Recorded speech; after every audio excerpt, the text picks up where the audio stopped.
Hey everyone, so about to make my mouthwash. I hope the dogs are moving around the other room. Okay, ignore the dogs if you hear them. There's no controlling them. Anyway, I'm about to make my mouthwash, and I had asked last night if anyone wanted to learn how I do this, and some people said yes, so I figured why not. Anyway, so this is going to be like an anti-gingivitis type mouthwash, and so this hasn't been tested. This specific mouthwash is not tested. However, the ingredients being used and the herbs being used do have studies supporting them as anti-gingivitis herbs. I'm going to look, and if I can find the studies again, because I had them and I lost them, but if I can re-find them, I will leave them in the comments below. If they're saved on my computer or something, I'll comment them. If I don't, please message me if you really want to find them. But I will point out what is tested and what's not, and what everything's being used for. Okay, that aside, I'm gonna go over what you need as far as equipment, packaging, and ingredients, and then we're gonna go through and start making it. So for packaging, because that's kind of the most important, is what you want to store it in.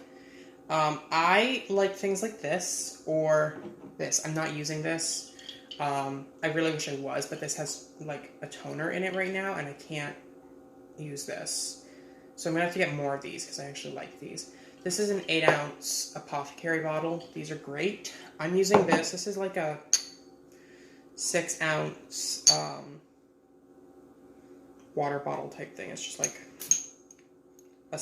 a suction cap or whatever. I use these for ferments, but I'm not fermenting anything right now, so I have a bunch of those. And then I'm going to use this for any of my extra.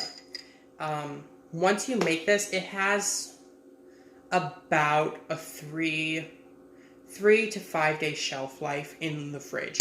Do not leave this on the counter, please. It will have less than a day if you leave it on the counter.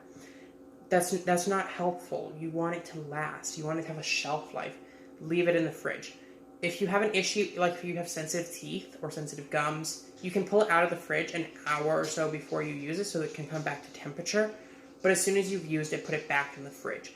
It can't stay on the counter. It will grow mold. It'll develop bacteria.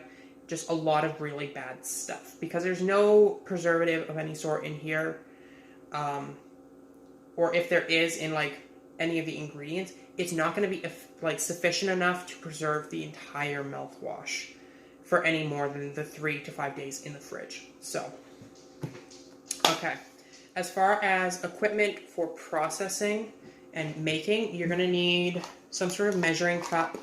These aren't what I'm using, but I'm using these to show measuring cups. I'm using these. These have water in them. That's why I didn't want to grab these. This is a Pyrex. And this is like a knockoff Pyrex. So those have my water in them already because I didn't feel like doing that while I was recording. You need some spoons, or a spoon, but 2 spoons is what I'm using. Some measuring spoons. You'll probably want more. If you have a full set of spoons, of measuring spoons, that's excellent. I do not. I have these. I have a teaspoon and a tablespoon. Anything that's less or more than that, I kind of have to fake it. So you can use 1 or 2 pots. I'm using 2 because it'll speed up my processing time a lot. And so that's really important for me. And then, why is this over here? You need some sort of sieve.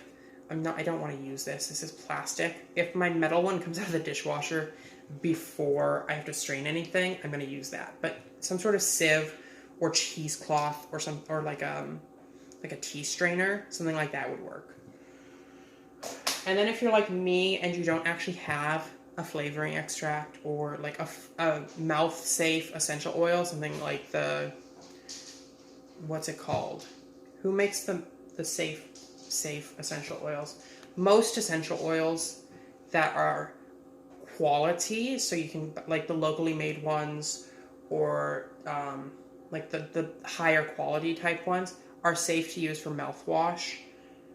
Don't ever drink an essential oil, please. Just don't do that. But most of them are safe to use in a mouthwash. I just don't have the flavor I would want, or the essential oil I would want.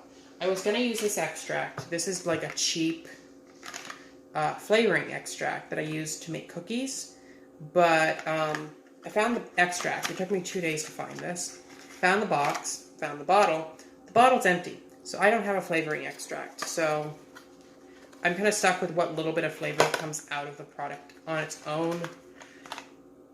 It should have a little bit of flavor, just not as much as I would want, and it won't be as strong as I want, but it's fine.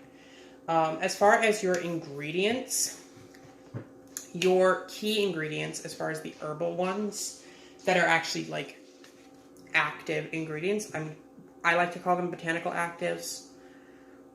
I'm me, okay? So you're gonna need, this is myrrh. It's like 3 different things written on here, but it's just myrrh, resin. I'm gonna try to pull some out. So this is what I have. I also have a powder, but I'm using these for this. This is like the full resinoid crystal. And the myrrh is actually the primary anti-gingivitis ingredient. Again, if I can find the study, I will link it below. But it was actually compared in mouthwash form to the 2 leading anti-gingivitis medications that you get in over-the-counter mouthwash. I believe they used it at similar percentages. They did find that you needed less myrrh to get the same results. It also, in the study, it did say not to use it for more than 2 weeks at a time. So if you're like me and you don't use mouthwash consistently anyway, that's not going to be as big a deal. I probably use it once to twice a week, maybe a little bit more or a little bit less. I'm not consistent where I use it every single day. I don't feel like I need to. So next, you're also going to need some, this is thyme. I wrote it on there. I think I bought this, but it wasn't properly labeled when I bought it, but whatever. So this is just common white thyme. If you grow it, use it fresh, it's going to be better. But I have dried. You're going to need mint. Any sort of mint will do, whatever your preference is or whatever you have access to. You can even use like a mint tea bag, because this is more acting as your base and your subtle flavorant when you don't have a flavorant. So I'm using a combination. This is apple mint, and I think this is supposed to be chocolate mint. I just pulled this out of the garden. And then lastly, this is not in the original recipe, but I'm adding it in for my teeth. I have really sore gums. I just got my teeth cleaned, so my gums are still a little bit sore. So I'm going in with a little bit of wintergreen. And this is also really good if you tend to get sore throats, if you're prone to mouth ulcers or bleeding gums. This is going to be really good for that pain associated with that, and it has a little bit of flavor to it that's really nice. I happen to prefer the flavor of wintergreen over the flavor of mint. If I had more wintergreen, that would probably be the only thing I used, honestly, but I don't, so it's not. Okay. And then if you're trying to speed up your process, I think I already mentioned this, I'm using a blender. My head's a little everywhere. It's like 1,000 degrees outside. And so it's just like thinking is difficult, and I apologize if I repeat myself. Anyway, and then you need salt. I'm using pink salt. You can use pretty much any salt. I recommend one that's high in natural mineral content, so avoiding like white salt, like common table white salt. Do not use that, please. That's the only thing I'm going to say. Don't use white salt. You can use sea salt. You can use pink salt, real salt, black salt, like edible black salt, not like the one that you make with like charcoal and stuff. Don't do that. But like edible black salt, what they use in vegan cooking, you can use something like that. Any sort of mineralized salt. Iodized salt would be okay. Not the greatest option, but if it's what you have and you don't have access to any of the other ones, it will work. If you don't have access to salt or you can't use salt, just omit it. You don't need it. But you want this. It's going to help with mineralization of your teeth and introducing more minerals to your teeth so that they help build them up stronger. And it's really good for calcifying and just strengthening the teeth themselves and tonifying the gum line. Okay. Next, we're going to go and we're using baking soda.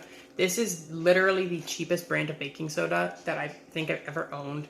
It does not really matter. You can use like the really expensive name brand or the really cheap whatever you found. This was literally 50 cents at Martin's, and this is what I'm using. The point of this, again, is going to act a little bit as that minerallant, but it helps with bad breath. It helps as an antibacterial, and it's going to alkalize your mouth. So I'm sure everyone knows this because I know dentists talk about this every time you see a dentist. But the acidity actually causes your enamel and everything to break down around your teeth, and it causes that yellowing, staining, and if you're eating like a healthy diet, that tends to be very acidic. So mouthwash, the goal is to re-alkalize your mouth a little bit. So while it is meant to be somewhat acidic, there's too acidic. So this is going to help to just balance it out a little bit.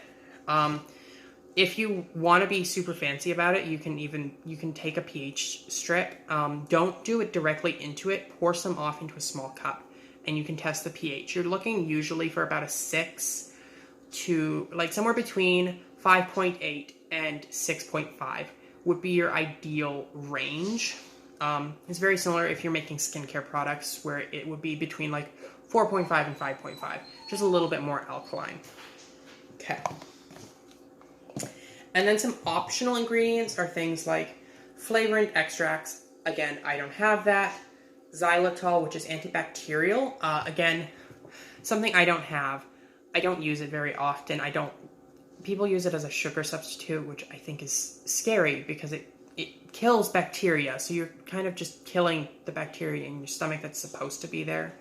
Anyway, you can use xylitol. It's great for your teeth. And if you're using an extract, it'll really bring out that extract's flavor. Or if you're using a mouth-safe essential oil, don't have those. I'm going to use a little bit of honey. I can sense skepticism from some people in the future that honey is sugar. And while that's partially correct, it's not quite the same where I'm going to be concerned about it causing any sort of breakdown, especially in the amount I'm using it, in the size of this recipe. It's actually really good it's an enzyme, so it's really good for the immune system of your mouth, as well as the prebiotics within honey. So it's actually helping to balance the natural bacteria that is and is not supposed to be in your mouth, rather than killing off all bacteria, because you do need certain types of bacteria to live in your mouth at certain times so that you can break down food. Honey is just going to help to balance that out in your mouth. And it's going to sweeten it a little bit. Okay. I'm not using this. I have it, but I'm not going to use it. This is aloe vera. The reason I'm not using it is this is just a little bit older for me to feel comfortable putting this in my mouth. I'm fine with using this in skincare. A little bit of an issue using it for my mouth. But aloe vera is also a really good one with gingivitis. You'll actually find it in over-the-counter anti-gingivitis mouthwashes as the active ingredient. And I'll tell you when we get to the point where this would be added, how much you would use it. Actually, I'll just say it now. I'm trying to look. My book with my recipe is actually holding on my phone. It's about 1 cup aloe vera to the size of this recipe, which is actually a little bit more than what you would find in your typical mouthwash. So in a typical mouthwash, it's about 20%. This is just a little bit more. Okay. One of the dogs just came in, so I cut the film. I think I'm editing this together, so hopefully it's not going to be too bothersome. Anyway, let's get started. We're taking our 2 pots and our 2.5 cups of water. These are separate for a reason. Please keep them separate. If you're using 1 pot, you're just going to have to take longer to make this. So the smaller pot, I'm going to add my 1/2 cup of water. And to that, where's my book? Okay. And I mean, my measuring spoons are still a little bit wet because they just came out of the dishwasher. So I'm just drying this off before I measure my herbs. To the 1/2 cup of water, we're adding 1 tablespoon of thyme leaf. Ooh, it smells strong. The way this recipe is written, you shouldn't taste too much of it. because this is actually going to make up the lesser of it because we're going to reduce this. How does this shut? I just opened this and now I don't know how to shut it. One of those days, guys. One of those days, okay? Wipe this off so I don't have much contamination here. Okay, so I'm going to just swirl. Oh wait, I have spoons. This is why we have spoons. We're not looking for flavor here. We're looking for the antibacterial properties from thyme. This is also really good if you are being exposed to things like the common cold or flu or anything. Thyme is a very potent antiviral against the common cold and the flu. Specifically the component thymol, which is antibacterial. And I know there was a couple others. Off the top of my head, I don't know them all, but I know that thyme is active against influenzas. I think types A and B. I don't know about all of the subtypes, but I know certain ones. And then the common cold. So if you're being exposed to that, or you have recently been exposed to that, it can help to just minimize your risk of retaining it. So we're going to put that on and we're going to simmer it and reduce by half. Once these are both on, I'm just going to cut the video and then come back once they're done. So for the next part, this is where we're doing our flavoring or our base or whatever. So I'm going to do this in here to start, and then I'll pour it off into my pot. So I've just added in my 2 cups of water into my blender. And I'm doing this so that I can maximize my flavor. And then at least 4 tablespoons of mint leaf. I'm probably going to go a little bit more than that, honestly, because I don't have a flavorant. And I do want a little bit more of that flavor. So I'm just stripping off these fresh mint leaves, which is where I'm going to get most of my flavor, but I'm going to use a little bit of dry mint too. So this is chocolate mint. I might have already said that, I don't know. And then I have dried apple mint from last year. So they're going to be slightly different flavors, but it should be fine. And again, if you don't have loose leaf mint, you can just use a mint tea, something like mint medley or something like that. Spearmint, peppermint, any sort of basic mint tea. I would say at least, for this amount for 2 cups, I'd say at least 2 or 3 tea bags worth. Okay? And then I'm going to add in, like, this is probably about another tablespoon. Then that's about a teaspoon. So that's probably enough of that. And this is also where I'm going to add in my wintergreen. And there's no measurement for this because, like I said, it's not in the original recipe. Based on how much water I have 2 cups of water. I'm going to go with just under a tablespoon of wintergreen. I'm going to crush it a little bit so that I can measure it. Because wintergreen is very potent, that's probably enough. And I don't want to use too much.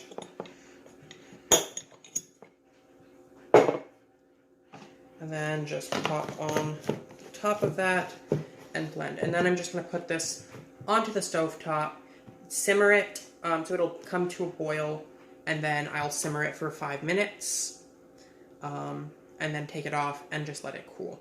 So I will come back once both of these have cooked and finished and are ready to be strained and combined and all the other ingredients are added. Hey everyone, so I'm back. Strained these. I will say, because I don't know if I said it in the last part. So this is like thyme concentrate. This is kind of like how you would make a syrup. But what I did is I reduced the thyme, and once it's reduced to half, I turned off the heat and I added in 1/4 of a tablespoon of myrrh resin. Left it to sit until it was cool enough to strain, strained it, and that's what we get. So this is like a very small amount, but it's very, very potent. And then this is our mint. It is very, very dark. This is not a clear mouthwash. You're not going to get like a pretty blue or purple like you would with something like Listerine or Reach or I don't even know anything. Colgate. This is natural coloring. If you wanted to color it, I would say if you're using an extract, then it would be so much easier because your base wouldn't have to be mint. It doesn't serve too much of a purpose other than a little bit of a cooling effect, and a little bit of that antibacterial effect, but it's very small in comparison to what the myrrh and the thyme are doing. So if you're using essential oil or a flavorant, you could actually pigment this with something like hibiscus or beetroot or butterfly pea, and you could get something blue or pink. So if you're doing this for children, that might be easier if they need that colorant to make them want to do it. I don't know. None of my younger siblings want to use mouthwash in general, so I don't worry about it. Okay, so I'm gonna add in my honey first because this is just warm enough to dissolve the honey, but not so hot that it's gonna burn off the good prebiotics in the honey.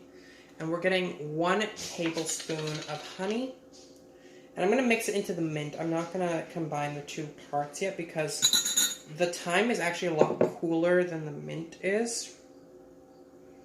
And I don't want it to cool it off too much because the honey does need a little bit of warmth to dissolve easily.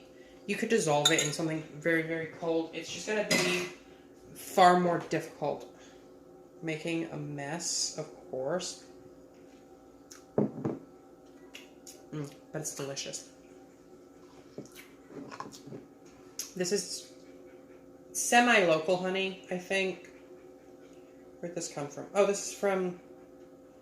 Yeah, this is from 2 towns over. Here in Maine. Good local stuff.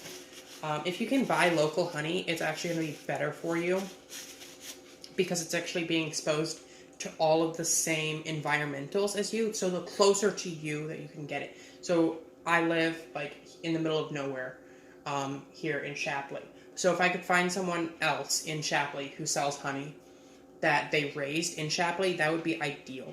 So the more local you can get it, the better. Because that means it's going to be closer to you. You're going to get very similar components to what you're already being exposed to, so it'll be far more bioavailable for you. Okay, so I'm just incorporating that honey. It looks like it's probably all good. And now I'm going to add in my thyme and myrrh concentrate that I made. I'm just going to mix that. Yeah, you don't really smell the thyme too heavily, so I'm not super concerned. Next, we need 1/4 of a teaspoon of baking soda. You could use half. I went with 1/4 in my recipe because it's very salty. I don't want that. I just want enough that it's going to alkalize this so it's a little bit more tolerable. I don't have a 1/4 spoon, so I'm using a tablespoon and I just kind of eyeballed it to 1/4. And then I'm going to incorporate that.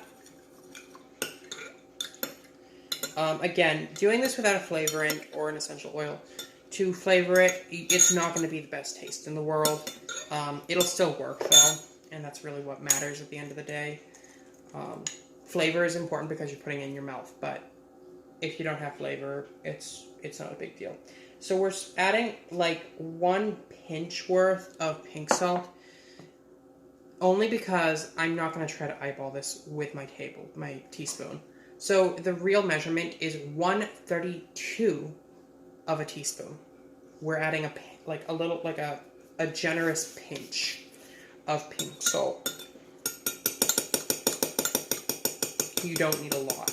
It takes very, very little for it to be impactful to your recipe. So this is where you would add things like xylitol or your aloe vera. So if you were using xylitol, you would use it in place of the honey, not in addition to. So it would be 1 tablespoon of xylitol.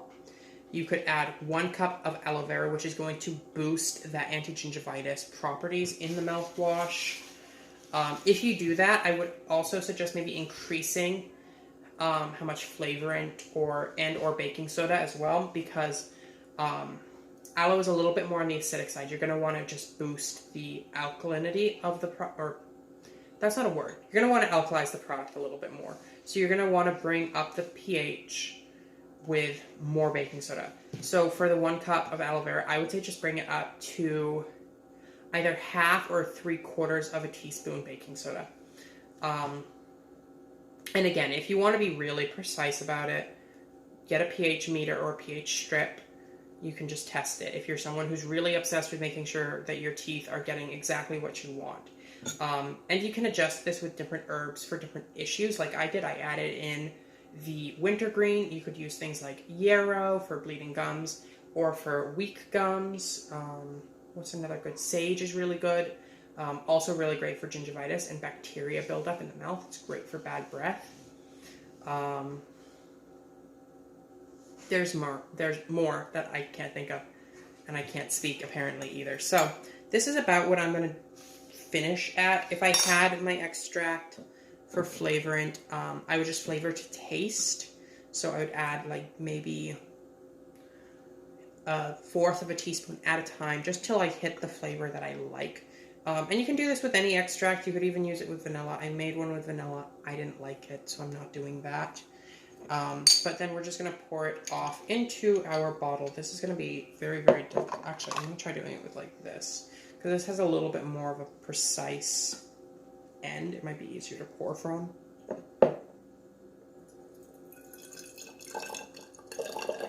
And that is our homemade mouthwash. And to reiterate on the shelf life, it's 3 to 5 days in the fridge. Depending on how cautious you want to be about it. I will probably only leave it in there for 3 days.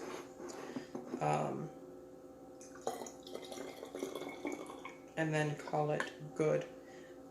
When I make mouthwash, it's far more easy for me to use it more frequently just because I know it has a much shorter shelf life. You can also, I don't fully recommend it, but you could potentially freeze your mouthwash into like ice cubes. And you would get a much longer shelf life out of them frozen. You could just pull out 1 ice cube every time you want to use it. Set it like in a cup or whatever. Lightly heat it on the stove, in the microwave, something like that. And then just use that. 1 larger ice cube should be enough for your whole mouth for 1 use. And then you just use it like normal mouthwash. So however you choose to store it. I just like this. It's very, very convenient for me. And I will just pull this out of the fridge an hour ahead of time so that you don't have any sensitivity to that extreme cold. So I hope you guys enjoyed. If you guys want to learn about how to make any other herbal products, please tell me, because I have a hard time just coming up with these things off the top of my head on what you people want to learn. Like, what does everyone want to know about? So, till next time, guys. Bye.